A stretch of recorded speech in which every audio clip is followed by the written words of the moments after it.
বিএনপির ব্যাপারে ইদানিং অনেকেই হতাশা প্রকাশ করছে। বিএনপির কাছে আশা ছিল অন্যরকম, যেহেতু এতদিন পরে একটা জনগণের সরকার বলতে জনপ্রতিনিধি সঠিকভাবে নির্বাচনের মাধ্যমে, সঠিক পদ্ধতিতে নির্বাচনের মাধ্যমে একটি সরকার মানুষ পেয়েছে। তো বিএনপির কাছে সেই জায়গায় প্রত্যাশাটা অন্যরকম ছিল। কিন্তু বিএনপি যতদিন যাচ্ছে মানুষকে হতাশ করছে। যদিও খুব বেশি দিন হয়নি, এখনো বিএনপির যেটা বলা হয় যে একেবারে নতুন অবস্থা, কিন্তু সেই নতুন অবস্থায় বিএনপি আসলে মানুষকে কিছুটা হতাশ করছে। যখন মানুষ নমিনেশন দিয়েছে তখনও মানুষ একটুখানি হতাশ হয়েছে, কাদেরকে নমিনেশন দেওয়া হলো। এখন বিশেষ নিয়োগ দেওয়া হচ্ছে যাদেরকে, সেই ব্যাপারেও কিন্তু মানুষ হতাশ। আসলে কারা সেখানে প্রাধান্য পাচ্ছে, কাদের মাধ্যমে আসছে, তারা বিএনপির জন্য কি অবদান রেখেছে, সেসব প্রশ্ন সামনে এসে যাচ্ছে এবং এদেরকে দিয়ে বিএনপি কতদূর অগ্রসর হতে পারবে। আমরা শেখ হাসিনার সময়ও দেখেছি যে যারা ত্যাগী তাদেরকে বাদ দিয়ে এমন কিছু লোকজনকে সামনে এনেছে যাদের কারণে কিন্তু শেখ হাসিনার পতন হয়েছে। এখন তারেক রহমানের সেরকম পরিস্থিতি হয় কিনা, তারেক রহমান নিজে অনেকদিন দেশের বাইরে ছিলেন, একটা পরিস্থিতির শিকার হয়েছেন। বাংলাদেশের মানুষও একটা নিঃশ্বাস বন্ধ অবস্থায় ছিল। সেখান থেকে প্রত্যেকটা মানুষ ঘর থেকে বের হয়ে এসে প্রত্যেকটা মানুষ এই সরকারের গত সরকারের পতন চেয়েছে বলেই সরকারের পতন হয়েছে। সেই জায়গা থেকে বিএনপির কাছে মানুষের আশা অনেক বেশি ছিল। সেই জায়গা থেকে অনেকেই হতাশ হচ্ছে, অনেকেই অনেকভাবে হতাশাভাবে কথা বলছে যে বিএনপি আসলে জনগণের বিরুদ্ধে চলে যাচ্ছে কিনা, বিএনপি আওয়ামী লীগের পথে হাঁটছে কিনা, বিএনপি সেই নেতাকর্মীরা কোথায় যারা 17 বছর কষ্ট করেছে, তাদের অনেকেরই কোনো মূল্যায়ন হয়নি। কেন হয়নি? বিএনপি কোন ফর্মুলা ইউজ করছে, কার নির্দেশে চলছে, কার নির্দেশে নিয়োগ দিচ্ছে, এই প্রশ্নগুলো সামনে এসে যাচ্ছে। যতই দিন যাচ্ছে ততই, এবং এই বিএনপি আসলে কার প্রত্যাশা পূরণ করছে, যে কার এজেন্ডা বাস্তবায়ন করছে, সেটা নিয়েও প্রশ্ন উঠে যাচ্ছে। এবং বিএনপি আমরা আগে হাও ভবন খুব শুনতাম, সেই হাও ভবনকে নিয়ে অনেক কাহিনী, এবং এইবারও মানুষ বলছে যে হাও ভবনই সবচেয়ে, সবকিছু দিয়েই হাও ভবনই সবচেয়ে প্রাধান্য পাচ্ছে। সাথে প্রাধান্য পাচ্ছে যারা ভালোভাবেই দেশের বাইরে ছিল, তারেক রহমানের সাথে ছিলেন, বিভিন্ন সুযোগ সুবিধাও ভোগ করেছেন লন্ডনে থেকে। এখন রাতারাতি তাদের ভাগ্য পরিবর্তন হয়ে যাচ্ছে। তাহলে ওদের ভাগ্য কে পরিবর্তন করবে? যারা বিএনপির জন্য রাস্তায় ছিল, যারা বিএনপির জন্য মার খেয়েছে, জেল খেটেছে, হামলা মামলা শিকার হয়েছে, তারা তারেক রহমানের আশেপাশেই যেতে পারছে না। তারা বিভিন্নভাবে বরং লাঠির বাড়িও খেতে হচ্ছে অনেক ক্ষেত্রে। তো এই বিএনপি যখন আবার বিপদে পড়বে, তখন এই নেতাকর্মীরা আসলে বিএনপিকে উদ্ধার করতে আসবে কিনা। এরা আওয়ামী লীগের বিভিন্ন প্রলোভন ছিল, সেই প্রলোভনে কিন্তু পা দেয়নি। অনেক নেতাকর্মী কিন্তু পা দেয়নি, বিএনপিকে কেউ ভাঙতে পারেনি। এই কথাটা গর্ব সহকারেই কিন্তু তারেক রহমান বলে থাকেন, 17 বছরে বিএনপিকে ভাঙা যায়নি। কিন্তু সেই নেতাকর্মীদের জন্য আপনি কি করেছেন, সেই প্রশ্নটাও এসে যায়।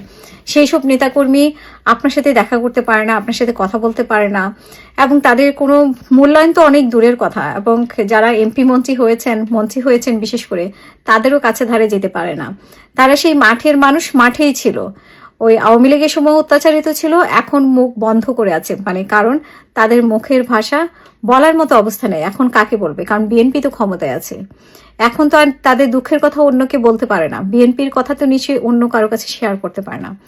সো বিএনপির সামনে আসলে যদি আবারও এরকম কোনো খারাপ দিক আসে, যেহেতু আমাদের উদাহরণ তৈরি আছে যে জনগণ বের হয়ে এসে একটা সরকারকে তাড়িয়েছে, আরেকটা সরকারকে তাড়ানোর জন্য মানুষ বাইরে আসতে পারে, তখন বিএনপির পাশে যারা অতীতে ছিল, সেই সব নেতাকর্মীরা বা আমরা যারা কাজ করেছিলাম, আমরা পাশে থাকবো কিনা, তখন তো আমাদের চিন্তা করতে হবে। সেই সব নেতাকর্মীরাও চিন্তা করবে যে এই দলের জন্য বছরের পর বছর পড়ে থাকবে নাকি অন্য কোনো চিন্তা করবে। সো বিএনপির এগুলো চিন্তা করা উচিত। একজন বিএনপি শুভাকাঙ্ক্ষী হিসেবে আমি এটা, এবং বাংলাদেশের একজন সাধারণ মানুষ হিসেবে আমার বিএনপির প্রতি এটা পরামর্শ থাকলো। প্রিয় দর্শক, গুরুতর পাইলটকে উদ্ধার অভিযান চালানো হয়েছে, নিখোঁজ পাইলটকে খোঁজার জন্য, এবং সেটা তারা সফল হয়েছে এমনটা দাবি করছে।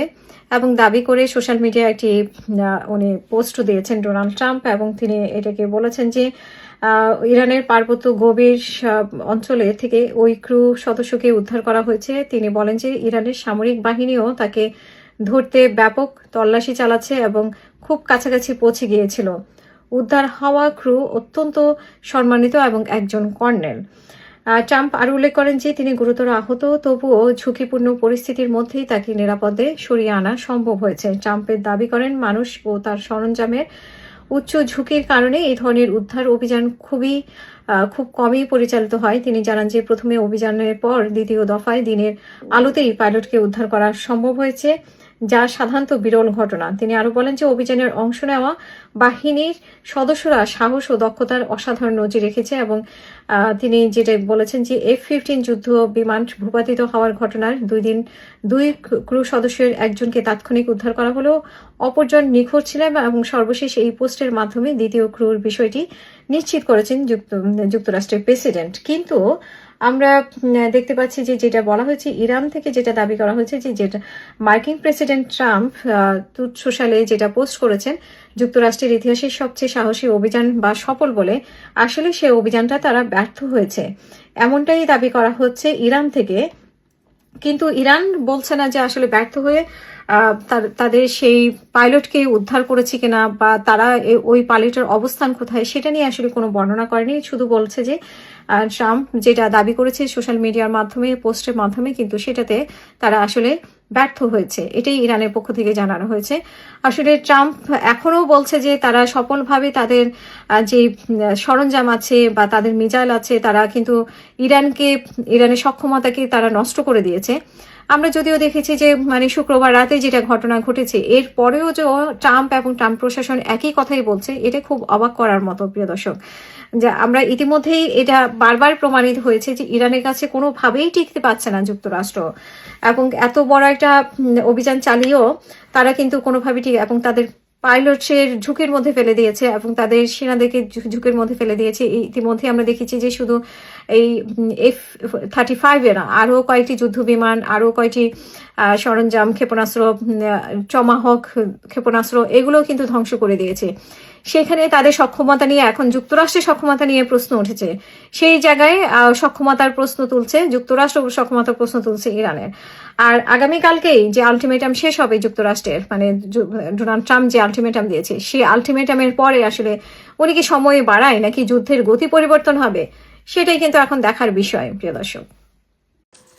ইরান ইসরায়েল যুদ্ধের কিছু আনপ্রেসিডেন্টেড ঘটনা বা ইনসিডেন্টস এবং আপডেটস, সেগুলো নিয়ে কথা বলতে চাই আজকে। সেটা হচ্ছে যে আজকে আপনারা জানেন যে আজকে ইরান ইসরায়েল যুদ্ধ শুরু হওয়ার পর থেকে 35তম দিন গেল আজকে। এই দিনটা, এই যুদ্ধ শুরু হওয়ার পর থেকে সবচেয়ে ঘটনাবহুল এবং ব্যয়বহুল দিন ইউএস এয়ারফোর্সের জন্য আজকের দিনটা। এই দিনে আজকে তারা আপনার F-15E ফাইটার জেট ভূপাতিত করেছেন বা শটডাউন করেছেন তারা। 3জন